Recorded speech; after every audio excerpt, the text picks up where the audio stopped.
नमस्कार मित्रांनो, अशोक मामा या मालिकेच्या आजच्या भागात आपण बघणार आहोत. आज भैरवीला ऑफिसमधून यायला लेट झालेलं असतं, त्यामुळे अनिश बाहेर तिची वाट बघत असतो. थोड्याच वेळात भैरवीची गाडी येते आणि ती अनिशला म्हणू लागते, अनिश, आय एम एक्स्ट्रीमली सॉरी, इतकं काम होतं ना, कामामध्ये मी विसरूनच गेले. त्यावर अनिश म्हणतो, इट्स ओके, दमली आहेस? त्यावर ती म्हणते, नाही. आणि तू झोपला नाहीस का अजून?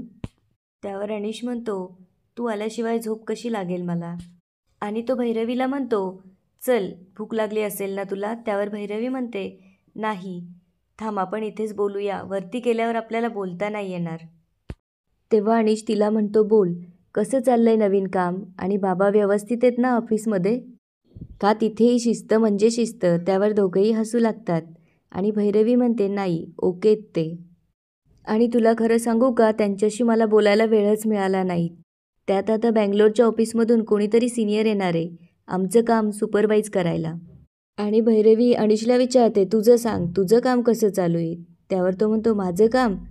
मला फार काही टेन्शन नाही, स्ट्रेस नाही, आणि फार काही कामही नाही, आणि फार काही पगारही नाही. तेव्हा भैरवी त्याला म्हणते, आणि तुला काही फरकही पडत नाही. खरंच तुला सांगू का, तू फार लकी आहेस. त्यावर तो म्हणतो, lucky? Bhairavi, it's totally depend on how you look at it. तेव्हा भैरवी म्हणते, जाऊ दे, ते सोड, पण त्या चिठ्ठीचं काय झालं? कोणी लिहिली होती ती? त्यावर अनिश म्हणतो, माहीत नाही ग, पण तुला सांगू, इराला वाटतंय की ती चिठ्ठी तिच्या मम्माने लिहिली आहे. आणि तो भैरवीला म्हणतो, भैरवी, आपण त्यांना सांगायला हवं. आधीच खूप टाईम गेलाय, आणि त्यात त्या मामा मामींवर अजिबात भरोसा नाही. त्यांनी जर त्यांना वेगळ्या पद्धतीने सांगितलं तर? त्यावर भैरवी म्हणते, खूप कठीण आहे हे. इकडे योगिताला ऑफिसमध्ये यायला उशीर झालेला असतो आणि ती धावतच येत असते. तेव्हा अशोक मामा तिला म्हणतात, अरे एवढं धावता कशाला आहे? त्यावर ती म्हणते, आय एम सॉरी, मला खूप उशीर झाला आहे.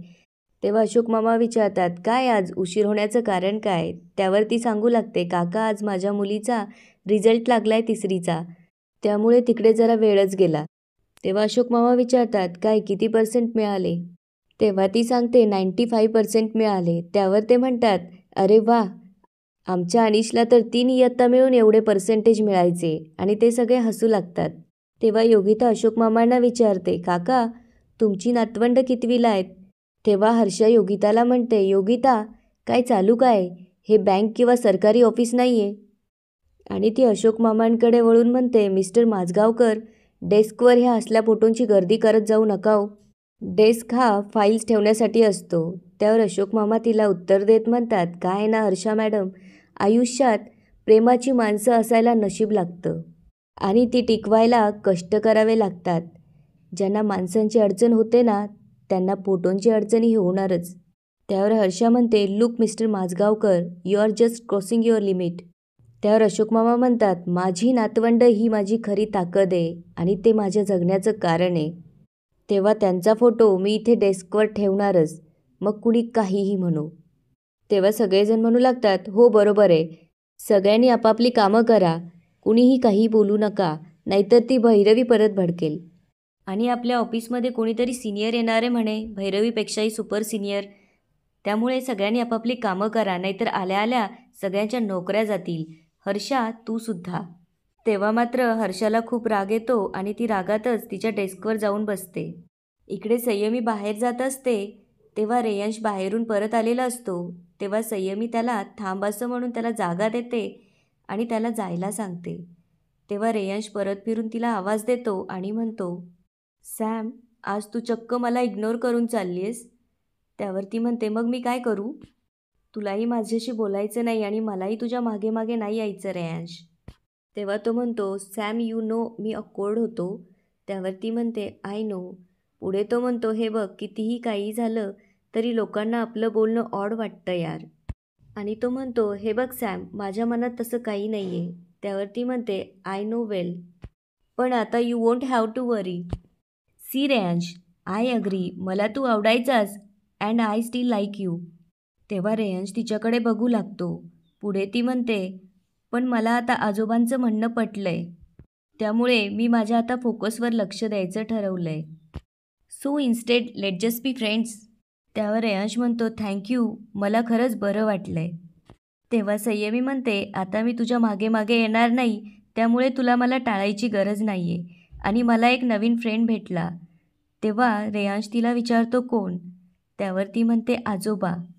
इकडे भैरवी कॉलवर असते तेव्हा जरा रागावलेलीच असते आणि विचारते, आम्हाला परमिशन का मिळत नाही आहे? चला मला नंबर द्या. आणि ती नंबर लिहून घेते. तेवढ्यात हर्ष आणि अशोक मामा तिथे जातात. तेव्हा हर्षा विचारू लागते, भैरवी अगं काय झालंय? त्यावर ती म्हणते, ते देवगडकर आता म्हणतायत कामटेंना भेटा परमिशनची सही घेण्यासाठी. तेव्हा हर्षा तिला म्हणते, अगं मग फोन करून बोलून घे ना त्यांच्याशी. त्यावर भैरवी म्हणते, सगळ्या गोष्टी फोनवर नाही होत हर्षा. आणि ती हर्षाला विचारू लागते, तू लिस्ट आणली आहेस का? सगळ्या गोष्टी कव्हर केल्या आहेत का त्याच्यामध्ये? त्यावर हर्षा म्हणते, भैरवी अगं उद्या परवापर्यंत होईलच. त्यावर भैरवी म्हणते, उद्या परवापर्यंत नाही हर्षा, कालच हवी होती. Do you remember? त्यावर हर्षा म्हणते, भैरवी कमॉन यार, अगं वेळ लागतो गोष्टींना, असं कसं लगेच होईन? तेव्हा भैरवी म्हणते, हर्षा प्लीज काम वेळेत करा, आधीच खूप स्ट्रेस आहे आणि त्यात कुणीतरी सिनियर आणून बसवणार आहे माझ्या डोक्यावर आपलं काम सुपरवाईज करण्यासाठी. त्याला असा गलथान कारभार दाखवू का मी? तेव्हा हर्षा मुद्दामच म्हणते, एक मिनिट, कोण सिनियर? आणि अशोक मामांकडे बघून म्हणते, हे आहेच की. त्यावर भैरवी म्हणते, पोस्टने सिनियर, वयाने नाही, आणि कामं वेळेवर करा. तेव्हा अशोक मामा म्हणतात, मी करतो ना, मला येतं सगळं. त्यावर हर्षा त्यांना म्हणते, तुम्हाला? त्यावर ते म्हणतात, 35 वर्ष याच डिपार्टमेंटमध्ये काम केलं आहे मी. मला माहिती आहे ना तिकडची कामं कशी करून घ्यायची ती. त्यावर भैरवी म्हणते, दॅट्स ग्रेट बाबा, सॉरी माझगावकर. तेव्हा हर्षा तिच्याकडे बघू लागते. भैरवी म्हणत असते, आपण फक्त कामटेन ना. तेव्हा हर्षा घाईघाई म्हणते, तू कशाला? मी करते ना फोन. आणि ती टेबलवरचा मोबाईल घ्यायला जाते. तेव्हा तिचा धक्का लागून पाण्याचा ग्लास खाली पडून पाणी सांडतं. तेव्हा भैरवी ओरडूनच तिला म्हणू लागते, हर्षा अगं काय केलंस तू हे? अगं सगळा नंबर स्पॉईल झालाय. आता मला हा नंबर परत मिळवावा लागेल. तितक्यात अशोक मामा तो नंबर भैरवीला सांगू लागतात. तेव्हा भैरवीला आश्चर्य वाटतं आणि ती म्हणते, तुम्हाला लगेच हा नंबर कसा लक्षात राहिला? तेव्हा अशोक मामा तिला म्हणतात, म्हणजे मगाशी तुम्ही लिहिला तेव्हा मी ऐकला होता आणि मी लगेच पाठ केला. आणि ते म्हणतात, हे तुमचे मोबाईल वगैरे आत्ता आलेत, आमच्या वेळेला असलं काही नव्हतं. नंबर मिळाला की लगेच पाठ व्हायचा आमचा.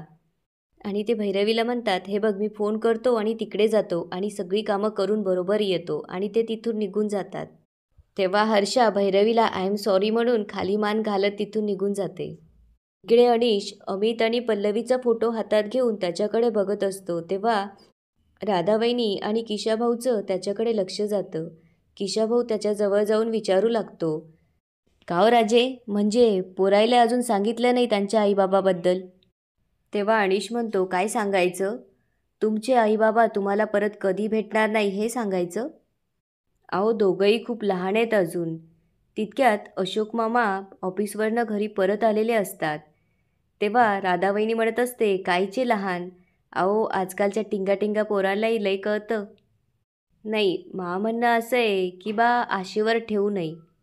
तेव्हा अनिश म्हणतो, ते फार डिफिकल्ट होतं आमच्यासाठी आणि बाबांसाठी सुद्धा. हे घर अनोळखी होतं त्यांच्यासाठी आणि ती सिच्युएशन पण तशी नव्हती. तेव्हा राधावहिनी म्हणते, पण आता आहे ना, हे बा आम्ही सांगू का? म्हणजे मायेने सांगतो बरं. तेव्हा अशोक मामा जोरात म्हणतात, काहीही गरज नाही आहे. कुणीही कुणाला काहीही सांगायचं नाही, मी सांगेल. तेव्हा अनिश म्हणतो, बाबा मी आणि भैरवी बोलतो मुलांशी, डोंट वरी. असं म्हणून अनिश तिथून जातो. तेव्हा राधावहिनी अशोक मामांजवळ जाऊन म्हणते, भाऊजी कसं आहे, आम्ही तुम्हाला मदत म्हणून असं बोलून राहिलो होतो. त्यावर ते म्हणतात, मान्य आहे, पण कसं आहे, हा नाजूक विषय आहे. आमचा आम्हाला हाताळू द्या प्लीज. असं म्हणून अशोक मामाही तिथून जातात. इकडे ईशान आणि इरा त्यांच्या आईबाबांचा फोटो घेऊन बसलेले असतात. इरा विचारते, ईशान आपण आपल्या आईबाबांना त्रास दिला असेल का रे? त्यावर ईशान म्हणतो, बहुतेक हो. तेव्हा इरा म्हणते, म्हणूनच त्यांना गॉड युनिव्हर्समधून इकडे यावंसं वाटत नाही आहे. तेव्हा इरा म्हणते, मी ना जेव्हा मदर्स डेसाठी मम्माला लेटर लिहित होते तेव्हा त्यात mumma I really really sorry असं लिहिलं. त्यावर ईशान म्हणतो, पण ते मम्मानी वाचलं असेल का? तेव्हा इरा म्हणते, तुला माहिती ईशान, माझ्या एकही फ्रेंडचे मम्मा बाबा गॉड युनिव्हर्समध्ये गेले नाही. मग आपलेच मम्मा बाबा का गेले? त्यावर ईशान म्हणतो, तुला माहिती आहे, माझ्या शाळेतला फ्रेंड मला सांगत होता की आपले मम्मा बाबा गॉड युनिव्हर्समध्ये नाही गेले, ते डेड झाले.